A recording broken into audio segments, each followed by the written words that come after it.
Dear colleagues, thank you for your presence here today in Ghent. If you are viewing this video, it means that I cannot attend the meeting due to unexpected maternity events in the following days. But however, I really wanted to share with you the last developments of my research we need in the Time of project, and I prepared this small video. So in this presentation, I will first quickly recall the settings of the research I conducted in Italy, the fieldwork places, the sample of participants, and the data collected. And then I will move on to the main observations and first findings before addressing possible research perspectives in the framework of my PhD. So the recruitment process for this research took place between October 2017 and March 2018 in Italy. At the time, we recorded a decrease of 78% of sea arrival of unaccompanied minors between 2017 and 2018. The recruitment of our participants took place in 3 different cities in Italy. The objective of this recruitment process was to encounter minors at different stages of their journey. So mainly minors who were arriving into Europe, other minors who were settling in Italy, and other minors who were pursuing their journey further. So for these reasons, we conducted interviews in Sicily, in the city of Palermo, to encounter minors who were just arriving in Italy. And we conducted interviews in Rome, which was perceived as a place where we could encounter minors who were settling there and minors who were also aiming to continue their journey further. And finally, in order to encounter minors who were trying to leave Italy and reaching other European countries, we went into the border city of Ventimiglia, where migrants were gathering at that time in order to reach France. So altogether, we managed to encounter 11 minors in Palermo, 4 minors in Rome, and 24 minors in Ventimiglia. I think it's important also to mention that in Rome, even if we try to encounter minors settling there, we mainly encountered minors who were trying to enter the protection system, so they were waiting to have access to protection, or minors who were traveling across Italy and who were transiting in Rome before reaching Ventimiglia, which was their next stop. And also it's important to identify that minors, the biggest number of minors is the one encountered in Ventimiglia. They are minors who were transiting, aiming to leave Italy. So it also shows a very particular aspects of minors in Italy. Those are not minors who are in the centers, and of course other minors are staying in the centers, but we didn't manage to encounter as much as we wanted at the time of the data collection. So altogether we managed to encounter 39 participants during the first interview. All of them at the time of the interview agreed to take part to the follow-up that was planned in the research. They were minors from different nationalities. We also we could see that age and gender at the time of the first interview were consistent with official statistics and data on unaccompanied minors in Italy. So we have minors from 14 to 17 years old, and 10% female and 90% male in the sample. But again, age and nationality has changed a lot since the first measurement moment. I know it will be discussed further, so I will not give more inputs on this aspect. So after the first interview in Italy, we stayed in touch with the minors and implemented the longitudinal follow-up with them. And for the second interview, we managed to encounter 23 respondents. Minors were in 7 different countries: Italy, France, UK, Belgium, Spain, Germany, and Malta, which also shows that minors traveling in Italy and trying to leave Italy managed to travel really very quickly to many different places. Still a large group was remaining in Italy, but traveling across Europe was not very difficult for them at that time. For the third interview, we managed to encounter 14 of our respondents. They were in 5 different countries in Europe, and we hope to be able to collect a little bit more interviews in the next month with some participants that are trying to make some time to meet with us. Now that they are settling, they are very busy with school and other activities, so we often have to reschedule some interviews and make sure that we find the best date possible for all of us. So in between those physical interviews, we managed to stay in touch also through social media. So sometimes we couldn't conduct interviews, the 3 interviews planned, but for example, we met the first time in Italy, but we lost track of each other for the second interview. So we only managed to meet again during the third interview. And on that aspect, being able to have a constant or some data regularly about their life was very helpful, and helped also to direct some of the questions about what happened along in between those 2 meetings. So I will now briefly discuss some reflection on longitudinal follow-up with social media, and to look at what opportunities it can present and constraints it can present as a research tool. So I would say that for my research, it was the constant follow-up with the minors was interesting because it was a very high, very mobile and hard to reach population. It also provided rich data about their location, their legal trajectory, accommodation, and the type and the level of support they received, but also about positive and negative experiences. It also provided some important knowledge on what kind of important topic would be discussed for the next interview. So we have access to a large range of data, and it helps to identify some topics or some events that we could ask them to develop further during the next interview. For some of them, I think it was also less intimidating to exchange some information through social media compared to during a formal interview. They could choose to do a voice note, or to just the fact that they would not be in that face-to-face relationship would be easier. For other minors who are traveling, the contact online seemed to be reassuring while being on the move, while everything was changing around them. Knowing that someone knew their location seemed to be something they appreciated more. Many of them were almost on daily contact with me while traveling, but as soon as they settled and had a stable support network, contact faded away, kind of. But it's also part of the change in their settings. On the other side, I would say there are some constraints or some aspects to keep in mind when using social media. First, the boundaries between formal interviews and chatting are quite blurred, and the research relationship has to be clearly stated even during this kind of conversation, with some rules and boundaries that have to be set up by the researcher. It also raised some ethical concern regarding the consent and the privacy of the data, consent to use the data also for the research, and also the ownership of the data and the picture or information that are shared by the participants to the researcher. Is it possible to use them during the research or not?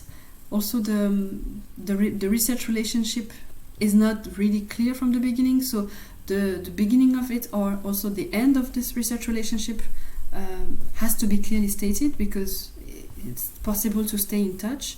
And it can be also reassuring for some minors to know that they can always rely on us if they need anything. But this is also one of the critical aspects of social media follow-up. And finally, even if we can be in contact with the minors during their journey, they often change their SIM cards and phone numbers during the journey, so we can still experience loss of contact. They can also give their SIM cards or phone numbers or Facebook account to someone else, and then we don't exactly know if we are still talking with our participants or if we are talking to someone else due to the anonymity of social media. So based on those different tools, we managed to gather a very diverse data set. So formal interviews gave us access to many audio files, transcripts, and questionnaires. You can find here an extract of the survey on daily stressors. The social media also allowed us to have a transcript of conversation, of phone calls, transcripts, but also voice notes that are sent alongside with pictures by the participant. And you can see here a transcript of one social media conversation. With the field trips that were implemented, we managed to gather many field notes, but also pictures from the migrant settings, from the graffiti that we found there, and also some documents that were randomly found during the fieldwork. So, for example, here you have the notification of pushback from the French police at the border, which mentioned that they are minors. So it's a very large sample of data altogether. And here is one of the pictures from the migrant settings. So the participants that we are following are now spread over different countries. They are in UK, in Italy, in France, Malta, Spain, Germany, the Netherlands, and Norway. You can see that the biggest numbers are found in the countries that are in deep red. It's also striking to see that out of 39 participants, only 8 remained in Italy at the moment. I will now try to explain a little bit more the mobility pattern that were observed during the longitudinal follow-up with the minors. So after the first interview, we could identify 2 groups. The group A was composed of young migrants still on their way toward the north of Europe. They were traveling to UK, France, and Spain at that time. They were also mainly encountered in Ventimiglia at the border city. Another group, the group was composed of a group of migrants hoping to settle permanently in Italy, either through the asylum process or the national child protection system. And then after the second interview, so the first group that was traveling was in the settlement phase during that time, or in some cases still in transit in Belgium, for instance. They were in transit to go to the UK. They also managed to reach the Netherlands or France or Germany. The longest group staying in transit was the one trying to cross to reach the UK. They were still in transit during the second interview. And the other group, the group of migrants were staying in Italy, became mobile again for some of them. They left Italy to reach other countries of Europe, or they left Spain as well to reach France, for instance. After the third interview, so the group A is in the settlement phase. All of them managed to reach the UK. They are also going through the asylum process at that time in the UK, so they are not on the move anymore. While the second group, the one who was settled in Italy, keep being mobile for some of them, while others are also staying in Italy, but some of them are either mobile and are leaving, or want to be mobile and are looking for some opportunities in other countries to travel, but they cannot implement mobility at the moment. So we have different temporalities of mobility and settlement, and it's not a straight line. I think it's important to remember that those trajectories are scattered between mobility and settlement, and some minors are trying to settle in one place, but if the conditions are not met, or if a critical event arise, they then have to be mobile again. For example, a negative asylum decision or negative age assessment or end of protection when they turn 18 can lead them to further mobility across Europe. So I would say that as long as minors are under care with limited protective documents, they might end up being mobile again if durable solutions are not found for them when they turn 18. So I want to elaborate more on the life in transit that the migrants experience along their journey. So they had to go through difficult journeys, which have also a strong impact, and they also had to deal with restrictive migration policies.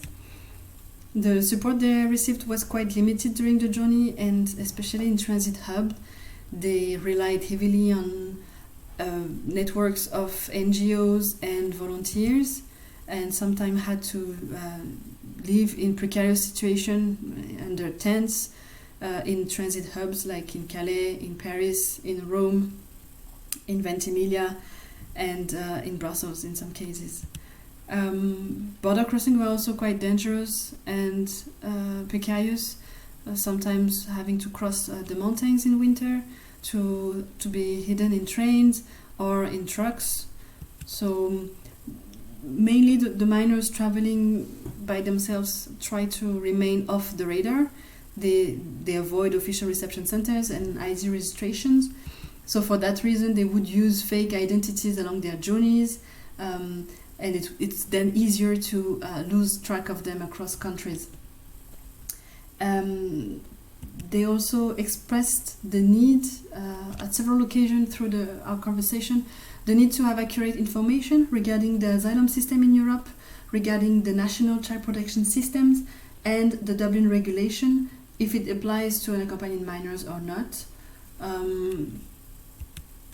And in that case, they also expressed experienced traumatic events in border areas. For instance, almost all the participants experienced pushback at the French-Italian border, and the encounters with the police and the repeated pushbacks was highly stressful for them. They also experienced physical and psychological violence in Calais in France, that could lead sometimes to very, very serious injuries. And finally, some of them experienced multiple periods of short detentions, only 2 or 3 days, 1 or 2 days of detention in Belgium, in Bruges, and they were released every time, but kept being brought to those places every time they would try. Along their trajectory, minors also had to rely on networks of volunteers and humanitarian NGOs. As you can see, for the minors who were living in transit while waiting to reach the UK, I'm talking about 10 participants that were in transit in Belgium from 2017 to 2019. They were from Ethiopia, Eritrea, and you can see in red the places they would go to try to cross and reach the UK, hidden in trucks, and the places where they could receive some support from volunteers or from humanitarian NGOs. You can see it's those area is spread across Belgium and France, and big cities such as Lille and Brussels. So along those trajectories, minors created strong link with NGOs, with volunteers, and created long-lasting relationship with them, and they are still sometimes in contact with some of those people who help them across, even if they are not staying in the same country anymore. So we can see there is also some continuity in the support trajectories that the minors on the move encountered. So, for example, you can see that in Rome, they also had access to a network of volunteers and NGO to deal with their basic needs. It was the same also when they were in Ventimiglia. They also found different actors, NGOs and volunteers to provide food, accommodation, information, Wi-Fi, and clothes. Also in Paris, in camp of La Chapelle, miners were as well receiving some help from NGOs and from volunteers. It was also the same in Calais and in Brussels. So we see that for those miners who are transiting, they have access to a very basic level of care. That is really the frontline level of care and protection, and not as such entering the system. So for this, all this information for my PhD work, I think it would be relevant to focus on the trajectories followed by those miners, the mobility trajectories first, and to look at what are the trajectories in Europe first, that to be able to map those trajectories, but also to identify the changing migration intentions, and to look at what are the factors leading to mobility or settlement, what are the negative factors leading minors to mobility, such as Dublin deportation, lack of social support, lengthy or negative asylum decisions, negative age assessments, end of protection, or experiences of racism. But also in relation with this mobility trajectories, I think it's important to put social support as a core element leading to mobility or settlement. So I would like also to look at trajectories of social support for minors, and to see how they navigate between official structures and care organization, and informal actors, non-professional actors such as volunteers, such as peers and family relatives in some cases along their trajectory. Also, I would like to look at how they perceive the support provided, and especially the role of volunteers and other non-professional actors, and also to identify what does it take for them what does it take to be able to settle, what kind of support would lead them to long-term settlement. And unpacking a bit again the trajectories of minors, I would like to focus more on the border experiences that they had, to have their perspective on border crossings and on experiences of violence and support in border areas, and to understand the specific impact of those places on their trajectories. And I'm also, as a next step, I would like also to have some insights on possible theoretical framework to analyze the mobility trajectories, the support strategies, and those traumatic experiences such as precarity, border crossing, and police violence. I would like to thank you very much for your attention, and I wish you a very good meeting here in Ghent. Thank you again.